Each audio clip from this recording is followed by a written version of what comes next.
മരവീണ കാണിച്ച് അത് മാണിക്യവീണയാണെന്ന് ജനങ്ങളെ തെറ്റിദ്ധരിപ്പിച്ച് ജനങ്ങളെ കൊള്ളയടിക്കുന്ന ഒരു സിനിമ ഇറങ്ങിയിട്ടുണ്ട്, ആട് 3 എന്ന് പറഞ്ഞിട്ട്. അപ്പോൾ സോഷ്യൽ മീഡിയയിൽ ഇതിൻ്റെ PR വർക്ക് നല്ലതുപോലെ നടക്കുന്നുണ്ട്.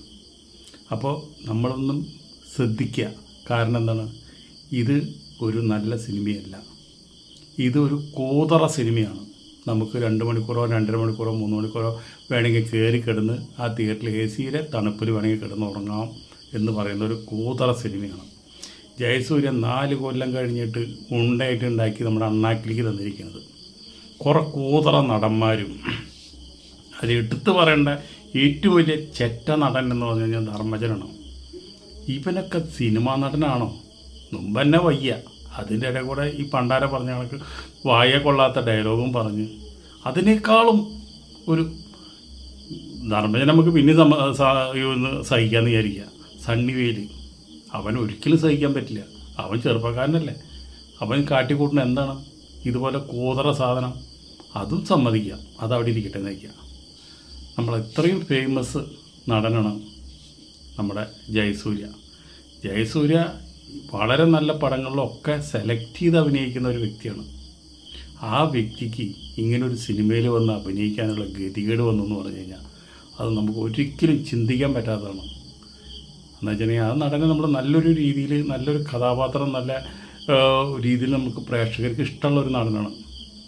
ആ നടനാണ് നമ്മളെ നിരാശപ്പെടുത്തി കളഞ്ഞത് ഈ പടത്തിൽ വന്നിട്ട്. എന്താണെന്നതിൻ്റെ ഹൈപ്പ്.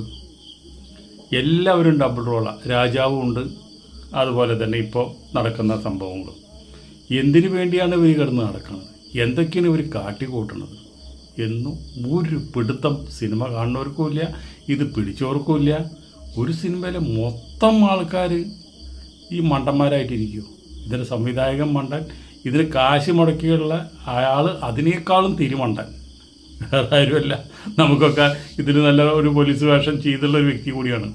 അദ്ദേഹത്തിന് ഈ കഥ എങ്ങനെ ഒരു ദഹിച്ചു എന്നാണ് എനിക്ക് മനസ്സിലാവാത്തത്. ഇത്രയും ലക്ഷങ്ങളും കോടികളും ഇറക്കിയിട്ട് ഈ സിനിമകൾ എന്തിന് ചെയ്തു? എനിക്ക് ഒറ്റ കാര്യം പറയാനുള്ളൂ, എൻ്റെ പൊന്നു മക്കളെ, നിങ്ങൾ ഈ സിനിമ കാണരുത്. അത്ര വൃത്തികെട്ട സിനിമയാണ്. ഇതിലും മോശം പടം ഈ വർഷം ഇറങ്ങിയിട്ടുണ്ടോ എന്ന് ചോദിച്ചാൽ ഇല്ല എന്ന് പറയാം. അതേപോലത്തെ നമ്മളെ ശരിക്കും ഭ്രാന്തന്മാരാക്കുന്ന കുറേ മണ്ടന്മാരുടെ ഒരു സിനിമയാണിത്. ഇനി ഇവരെ വാൾ പോസ്റ്റ് കണ്ടാലോ ആട് 4 കണ്ടാലോ നിങ്ങൾ ആ ഭാഗത്തേക്ക് തിരിഞ്ഞു നോക്കരുത്. ഇത് നമ്മളെ പറ്റിക്കാൻ വേണ്ടിയിട്ട് ഉണ്ടാക്കിയതാണ് ഈ വിജയ് ബാബു.